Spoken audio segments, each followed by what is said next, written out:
जैसलमेर के राजा घटडेहची ने एक अद्भुत तालाब का निर्माण किया, जो न केवल पानी की आवश्यकता को पूरा करता था बल्कि समुदाय का केंद्र भी था। तालाब के दोनों तरफ बने पक्के घाटों पर लोग मिलते और जलसे आयोजित करते थे, जिससे सामुदायिक जीवन रंगीन रहता था। गढ़सीसर तालाब की सफाई का विशेष ध्यान रखा जाता था, जिससे पानी हमेशा साफ और ताजगी भरा रहे। उस समय के लोग समझते थे कि पानी का संरक्षण केवल उनकी जिम्मेदारी नहीं, बल्कि आने वाली पीढ़ियों के लिए भी एक महत्वपूर्ण कार्य है। तालाब की भव्यता और उसकी देखभाल के कारण ही यह एक ऐतिहासिक धरोहर बन गया, जो आज भी आकर्षण का केंद्र है। समुदाय के लोग तालाब के किनारे आकर एक दूसरे से मिलते और अपनी खुशियों और चिंताओं को साझा करते थे, जो आपसी संबंधों को मजबूत करता था। गढ़सीसर की भव्यता और सामुदायिक आयोजनों ने इसे न केवल पानी का स्रोत बल्कि सांस्कृतिक संवाद का स्थल भी बना दिया था। मीलों तक फैले इस तालाब में बारिश का पानी इकट्ठा होता था।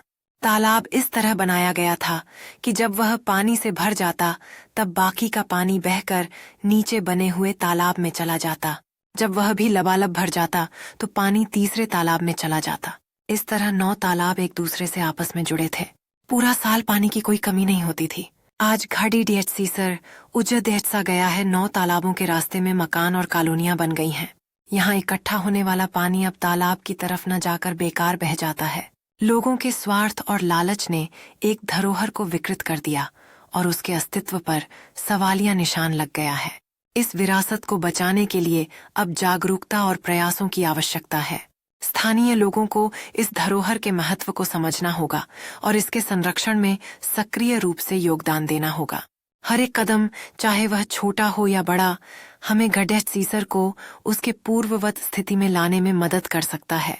समुदाय की एकजुटता ही इस धरोहर को पुनर्जीवित करने की कुंजी है। आइए हम सब मिलकर अपने तालाबों को बचाने और भविष्य की पीढ़ियों के लिए संरक्षित करने का संकल्प लें। उज़्बेकिस्तान के यात्री अल बिरूनी ने भारत के तालाबों की कारीगरी की प्रशंसा करते हुए उन्हें माहिर कारीगरी का खिताब दिया। अपनी किताब में अल बिरूनी ने लिखा कि अगर हमारे देश के लोग इस कारीगरी को देखेंगे तो हैरान ही रह जाएंगे।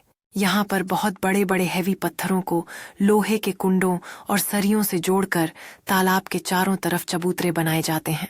इन चबूतरों के बीच में ऊपर से नीचे जाती हुई सीढ़ियों की लंबी कतारें होती हैं। लोगों के उतरने चढ़ने के रास्ते अलग अलग होते हैं। यहाँ कभी भीड़ लगने से भी परेशानी नहीं हो सकती। अल बिरूनी की यह प्रशंसा भारतीय कला और निर्माण कौशल की महानता को उजागर करती है।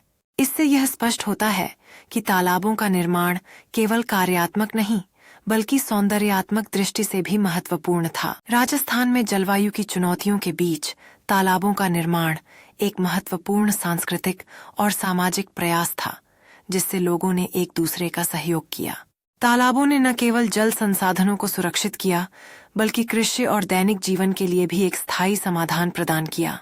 इन तालाबों के माध्यम से गांवों में जीवन की गुणवत्ता में सुधार हुआ, क्योंकि पानी की उपलब्धता ने कृषि उत्पादन को बढ़ावा दिया। तालाबों ने समुदायों में एकजुटता को भी बढ़ावा दिया, जहां लोग मिलकर जल संरक्षण के लिए प्रयासरत होते थे। इसके अलावा तालाबों ने स्थानीय जीव जंतुओं के लिए भी एक महत्वपूर्ण आवास प्रदान किया, जिससे जैव विविधता में वृद्धि हुई। आज भी राजस्थान में तालाबों की उपयोगिता न केवल जल प्रबंधन में बल्कि सांस्कृतिक पहचान और विरासत के संरक्षण में भी महत्वपूर्ण है। तालाबों की देखभाल और संरक्षण के लिए आज भी समुदाय में जागरूकता बढ़ाई जा रही है, ताकि आने वाली पीढ़ियां भी इससे लाभान्वित हो सकें। राजस्थान की बावदियां एक अद्भुत सांस्कृतिक धरोहर हैं, जो अपनी खूबसूरत सीढ़ियों और जल संग्रहण की अनोखी प्रणाली के लिए प्रसिद्ध है। इन बावदियों की आर्किटेक्चर में राजस्थानी संस्कृति की गहराई और ऐतिहासिक महत्व झलकता है। इनकी गहराइयों में लोग केवल पानी के लिए नहीं बल्कि ठंडक और सामूहिक समारोहों के लिए भी इकट्ठा होते थे।